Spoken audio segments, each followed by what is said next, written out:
why Niranjan hadn't read this book all these years.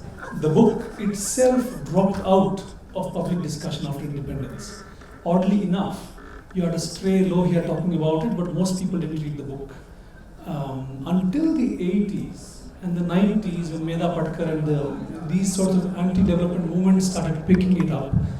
And then you had this Canadian political philosopher called Anthony Parel, who issued an inexpensive annotated edition of Hind Swaraj in the mid-90s. And that renewed interest in Gandhi's thought in a different sort of way. It was released in the series on the Cambridge texts in modern politics. So all of a sudden, you had political philosophers who may not have taken him seriously as a political philosopher, taking him seriously in academic circles. You have 4 or 5 books that have been written on Gandhi. There's a reason why they found Gandhi interesting at that time, and as you know, everyone now is talking about the crisis in liberal thought, crisis in liberal democracies, and here you have a thinker who doesn't have much to admire in liberal democracy. And his model of organizing a society is something completely different and at odds at every level with the models of liberal democracy. And so you have a fascination with this thinker who's not illiberal, but who is not liberal in the fashion politics had come to be. So there's that context for why the book has become important. But then when you read it, and I hope all of you will read it sometime soon, you will realize how utterly original the book is. Like Niranjan said, it's structured in the format of a conversation between a newspaper editor and a reader, which itself is interesting because he could have easily said Guru Shishya talking and made it seem like this traditional conversation, but he doesn't do that. It's very much a modern Indian conversation and trying to thrash out fundamentals of what constitutes freedom in the Indian colonial context. And as you know, everyone felt getting rid of the British and acquiring political control was what we wanted. But Gandhi says, well, that is not as important as having a clear sense for what freedom means in the first place, and that is to be achieved at the level of one's self. So self-rule, Hind Swaraj, having a rule over oneself, is something that you seek after while you seek after political freedom. In fact, they are integrally linked. So the model of liberal democracy that says there's a state, there are the institutions, and then you have a private life where you can do what you want is something that Gandhi just doesn't accept. The quality of the state and the quality of yourself are all deeply interconnected. And a very quick word in the context of the book. Gandhi writes this in 9 days on a ship on his way back from England to South Africa. The immediate trigger perhaps was the killing of a British official by an Indian expat in London, Madan Lal Dhingra. It's possible that was weighing heavily on his mind. He was trying to say that's not the way to think about Indian freedom. But like we know, the creative process is far more mysterious than one instant event triggering off a book. It's probably have been maturing in him for a longer period of time. But he writes it in Gujarati. There's a nice annotated edition by another set of scholars, Tridip Sahrud and Suresh Sharma. Both of them know Gujarati, and they say he's written the book with his left hand and the right hand. Whenever the right hand got tired, he wrote it. So it's a kind of a continuous writing, and they even quantified 38 of the 271 pages were written in the left hand, etc. But it was serialized in Indian Opinion in a journal in South Africa, in Gujarati first, and then Gandhi translated it himself into English, and this is the only book of his that is translated himself. As you know, even the autobiography was done by Mahadev Desai. He only wrote in Gujarati, and others took care of the translation. But this he did it himself, and he wouldn't let anyone change anything. And a text that he went back to. But the book was banned. When he wrote it in Gujarati, I believe the book was banned. And when he translated it to English, I believe it was accepted because the British felt that no intellectual will read it. So, yes, take on that. Yeah, it may have appeared less harmful than it seemed from the outside. Yeah. Because along with the Gujarati Hind Swaraj, Gandhi's translation of Ruskin's Unto This Last was also banned. And Plato's defense of Socrates was also banned, which also Gandhi translated. Anyway, there's a paranoia about something that you can't access. So that trend is continuing now. Banning of the books still continues. No, again, this chapter-wise, if you go, there are so many interesting chapters that are there. One is it talks about civilization and new civilization. Can you touch upon it a little, because that's very interesting. This take on civilization and new civilization. Thanks, Niranjan.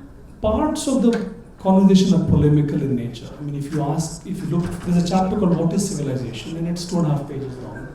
And "What is True Civilization?" is another 4 pages long. I mean, you would expect big tomes to be written on with titles like this.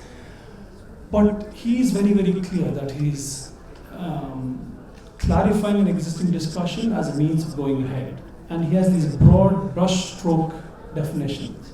And for him, civilization is something that makes bodily welfare the chief object of man, as he calls it. So civilization is wedded to the idea of increasing material life, improving material life. Whereas true civilization, which he'll answer a few chapters later, doesn't have anything to do with the material world at all. If Europe said we have trains, we have these great buildings, we have these roads, we have signs, this is civilization. Gandhi seems to have a contempt for that. He has a contempt for that, or an indifference. Indifference. An indifference, and a cultivated one. For him, civilization tells everyone the path of when you say cultivated one, what do you mean by that? It's been building up over the years. Because you don't find him ever being drawn to these things. Yeah, because the cover page of the book, when it was first published, I think you see Gandhi with the suit and the bow tie. That's what I saw. Detail. Yeah. So that change has happened slowly. Mm-hmm. And regarding the civilization also. So his definition of civilization, just to finish this thing, was about, it shows to man the path of one's duty. So here you will see it is not an organized religious codification of what one's duty is. It's left to each one to figure out what their dharma is. It is remarkably individualistic in that sense. It's about your conscience, it's about what you think is the right thing to do. I think that is civilization, which tells you what's the right thing to do. What is so original or novel about Hind Swaraj?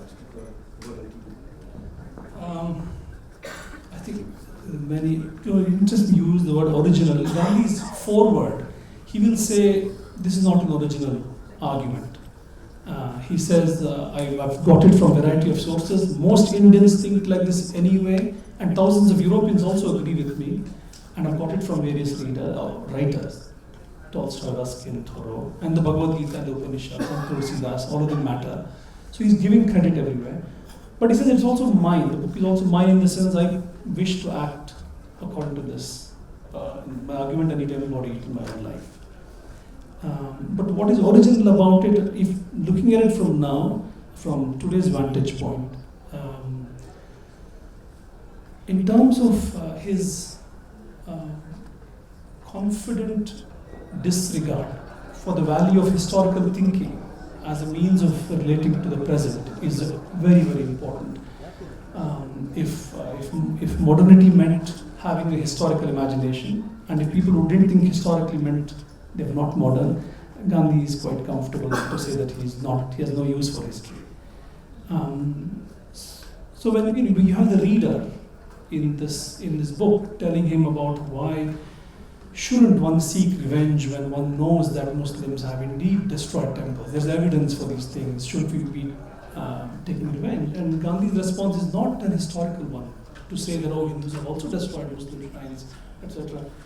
It is just to say don't brothers in a family fight. Yes. So you're trying to proceed to address a crisis in the present, not through taking recourse to marshalling counter evidence from the past, but through producing an ethical picture of how one must be thinking of this matter. So that I find very, if you remember, so much of contemporary discussions and controversies are around historical claims and counterclaims, and we can't wish away the place of history. I think courts are here. There's a lawyer here. They will ask for historical evidence to settle matters.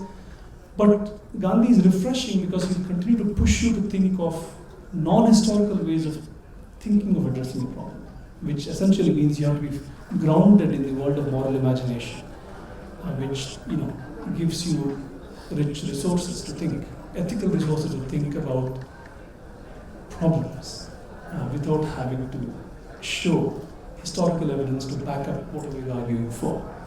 That's one thing that I find absolutely refreshing in Gandhi, and we owe it to Ashish Nandi, who built upon this insight to actually say Gandhi was able to recover confidence against the colonizers through this means of setting aside historical imagination as a necessary one. Having said that, Gandhi is not uninterested in the past, or at least he invokes the past very, very frequently. But it's a strange past, it's not an historical past. So he will say, whenever a king did something immoral, legally wrong, the villages vacated their villages and protested, say sat in dharna. The idea of dharna for him goes back, and people have always known protest. So this is something that he'll bring to our attention as a means of saying this mode of protesting is not, it always existed. Also, if you look at the image of the past that he produces for us, he will constantly say in arguing against machines, for example. Our ancestors didn't want to, not that they couldn't have invented machines if they wanted to, but they didn't want to as long as the plow was working just fine. As long as an existing house was serving you just fine, why do you need a more comfortable house, etc. Saying that, he says they were interested in the proper use of one's hands and feet. No, in fact...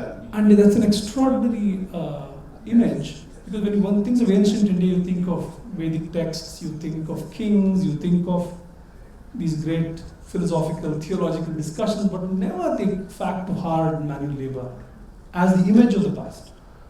And he's doing it very beautifully, effortlessly. No, but he does talk about the railways and lawyers and the doctors, and he says there is no use for even the railways, and being in the profession that he was in as a lawyer, he questions the lawyers and he talks about the doctors. So what is he has it's very interesting that, because you can't accept some of the things that he says. For instance, the single sewing machine that is so delighted about, the invention of the single sewing machine. But then the reader asks, you are interested in that, then why do you question the machine? Yes. So these are the many dichotomies and the many confusions that he creates in our minds when we read it. Yeah. Thank you, Niranjan. Gandhi showed that most people don't realize that modern civilization is a problem because it's like a dream. When you're dreaming something, you're believing in the dream. So you'll have to be woken up. And he does it by striking at fundamentals.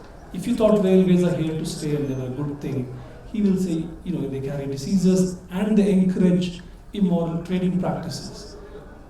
If you have surplus grain from a famine-struck area, the traders there could use trains to sell them elsewhere and make a profit even when they were suffering where the grains were grown. So he has these arguments to say that we should be able to think without trains. And as you know, he would say going to a pilgrimage means walking and enduring the experience of walking long distances as part of the darshan. It's not independent of that. If you have a train, it lets you get there fast. It affects the overall,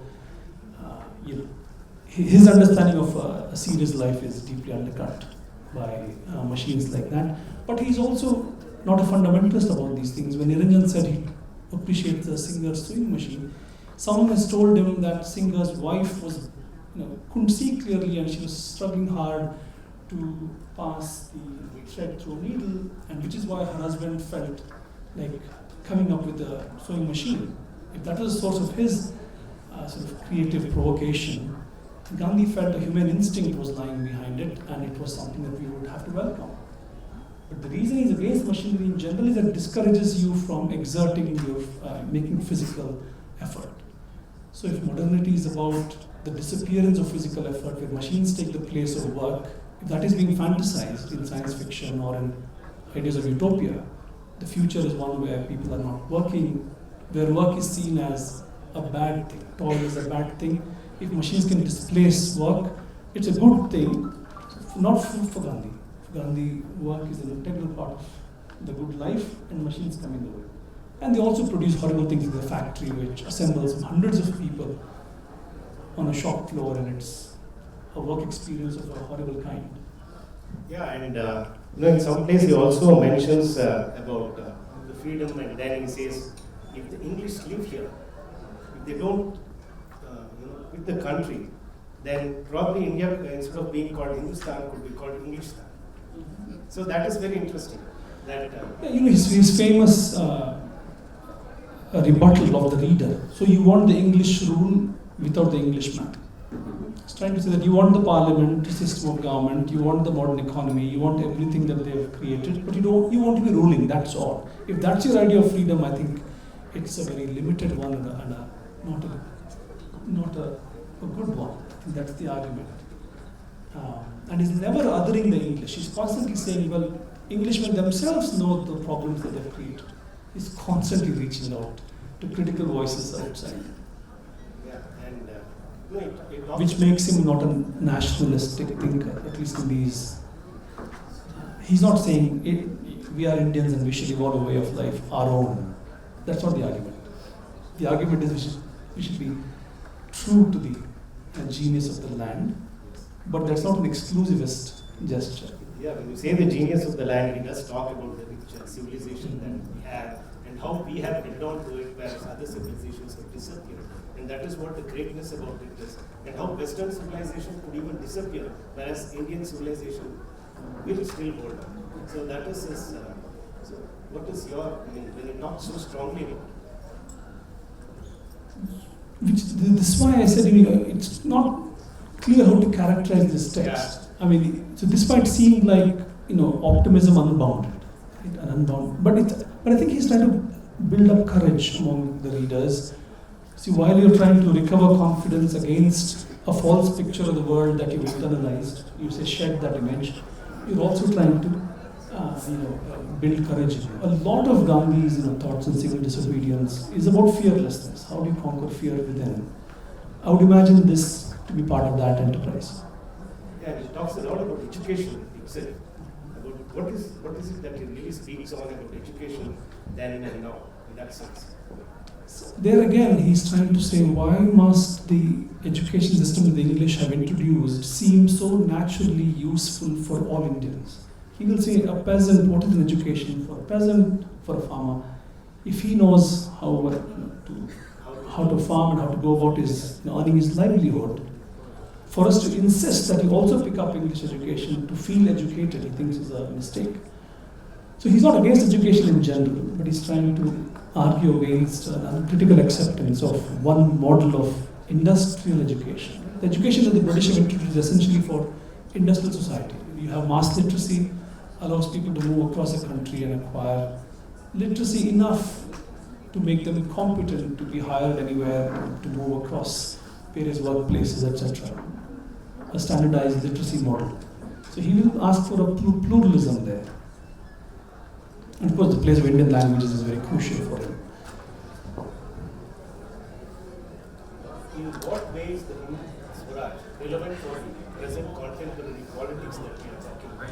And before that, in what way is the Hind Swaraj discussion that important for the present contemporary politics? And before that, let me also say that Gandhi nowadays, there was a time we call him the Mahatma, but that very word is now being questioned. And there are people who say that Gandhi was the biggest propagandist. In fact, it is somewhere I read here, it's very interesting. He says that people's objection to him is that he promoted himself through his writings. And so what is so great about him that we call him the Mahatma? Why is it that? So those are the questions that we are facing now. And the way that things are moving, and the current politics, probably even the Rajghat could be destroyed and say, no, he is not the Mahatma anymore, so we'll demolish the Rajghat. So, these are the thoughts that come to us nowadays. And in that context, how relevant is is he to the contemporary politics? Because I think we have all, slowly people are moving away from him. But as I always say, you can agree with him or disagree with him, but you cannot ignore him. I think there's much of value in this book, especially if you look through this book. I mean, it's not a practical manual. There's a philosophical vision here.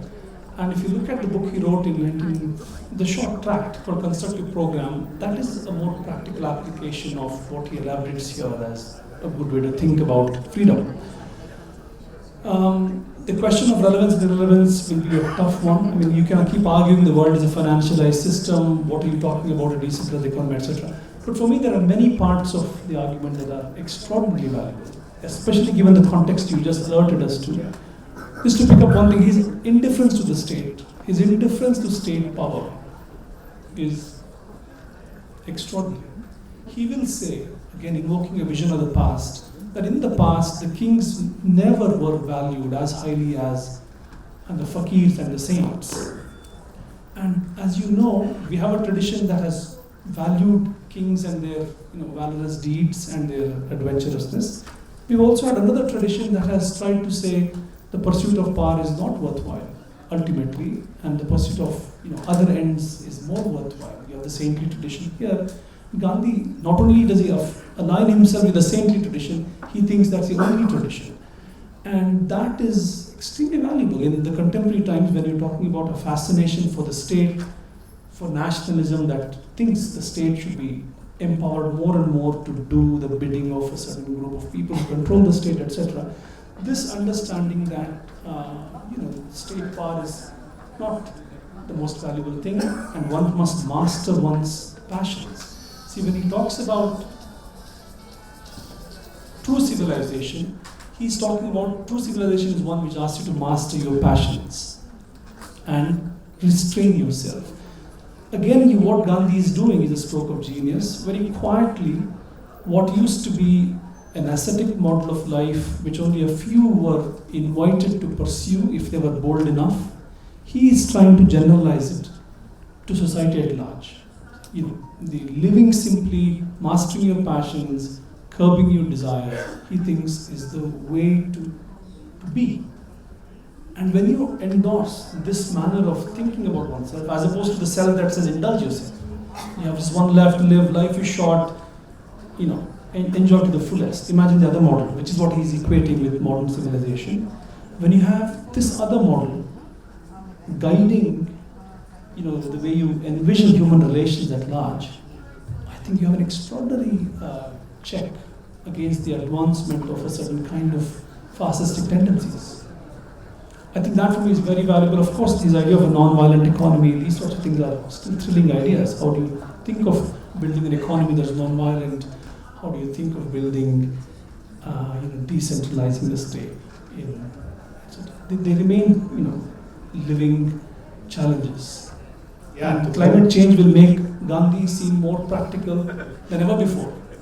Everyone who said he's impractical, now we have to come around to certain ways of organizing our consumption, which seem very reminiscent of what he had been asking for. So to conclude, Chandan, is Gandhi going to really survive in that sense? Because that is a thing that some of us deeply think about, and over a period of time, is Gandhi going to be there in that sense? Because as I strongly feel there is only one Gandhi, there cannot be another Mahatma. That is my view. But what do you think, since you have read so much? And yesterday you were telling that you taught the subject in the National Law School. Your student is here, and you had forgotten about it, and she said that you are the one who taught the subject, Hind Swaraj. So in that sense, what do you feel? It's a difficult thing. Forecasting is always difficult. But Gandhi himself felt he was articulating what the mass of ordinary Indians are anyway thinking. Let's presume that he's indeed correct in saying that. Then it really depends on how the ordinary Indians will decide to act in response to what things are happening. So Gandhi is not an individual, but a certain way of thinking about the world. But Gandhi as a figure, he will surely survive. But in what form? The ways of trying to appropriate him or de-radicalize him, etc., etc. It's an open question. and I'm not even in a position to. But Gandhi did not just, his fate is not restricted to India alone. He's Gandhian all over the world and big leaders. Nelson Mandela was a follower, and I mention him because of the recent accusations of racism against Gandhi. Mandela came to his defense, saying that he was a product of his time. People thought like that, but that should not diminish his greatness at all. So I think these are, it's an open thing. But I would think, he will continue to live and inspire and provoke, at least be an irritation, at the very least, a creative irritation, I would imagine. Well, thank you. I think time is up. Anyway, it was good that. Maybe just one other quick thing. Sorry to interrupt. I think he's also. I see young people here. Gandhi is also important for thinking about how one relates to tradition. He's not a purist. He's all for being creative in ways that make your action seem continuous with what has happened before. And here is a work of an artist actually, who is not a futurist who says that's cut loose from tradition, but who will not see tradition as a closed thing. It's an open-ended thing, but it's there. One has understands it and work within it, even when you may not really be working within it, but a sense of continuity of what's going on. So there's an extraordinary artistic freedom that he presumes in relating to tradition, which I think will be continue to be a very important way. Because modern Indians are constantly having to confront the hard facts or the strong facts of other life forms that surround us in the present and in the past. And Gandhi offers a constructive way out, I think. Thank you, Chandan. And I'm glad that you just didn't have questions. Yeah. She has a question. Yeah, Professor Shiv. She needs a mic. I think we're running out of time. Yeah. Can I ask the question? Yes. You see, Gandhiji said, the past belongs to us. We don't belong to the past. One question. The second is, he writes his book, My Experiments with Truth. The very title will suggest he's always experimenting with truth as he sees it, and he makes blunders, but he corrects himself, and this was his constant search throughout his life, that is, experimenting with truth. What is it and how do we achieve it? So whatever is said in Hind Swaraj, he might have developed it or even contradicted later. Yes. Because that was his quest. My experiments, the word experiment is the key. So it's a quest for truth. Now, do you think after your reading of Hind Swaraj, I haven't read it, you think Gandhiji developed even further? Absolutely. Thank you for the question. The constructive program, the booklet I mentioned just a while back, if you look at it, it has 16 items. It's written for the congressman to prepare him for civil disobedience. The first one is, of course, communal harmony. The Hindu-Muslim question weighed uppermost on his mind till the end of his life. The second question is the removal of untouchability. And if you, Hind Swaraj is not interested in untouchability. At that point in time, Gandhi hasn't confronted that fact. So here's one clear evidence of him having evolved since then. Yes. And the tribal question is also present in the list of things. Again, they don't matter, they don't figure in the Hind Swaraj discussion. So there are ways in which he's evolving. And you'll have to ask with the chance. I don't know if it's a question, but in any case, thank you very much for this talk. It's really enlightening. My question is that I see Gandhi as a philosopher, not really as a Mahatma, because it's not my culture, etc. And so I don't worship him, but I admire him for his thoughts. And I'm grateful that, Gandhi finally is a sort of anarchist. I don't know, he doesn't want to lead, and he doesn't want to have followers. He lives as an example. And for the rest of the world, for people outside India, it has been an immense contribution to humanity. It's not just limited to Indian civilization. And if we talk about civilization, we will see in the next decades how difficult it will be to hold our civilization, which, as you say, is an illusion. it's a consensus that we will have to break because of the difficulties in the environment. This consensus is bad, and I think Gandhi was early realizing that we will not, as humanity, be able to live as the Europeans were proposing. Thank you, thank you. Thank you. Yeah. Thank you, Dhananjay. So thank you one and all for this, because as you saw, it was a stopgap arrangement.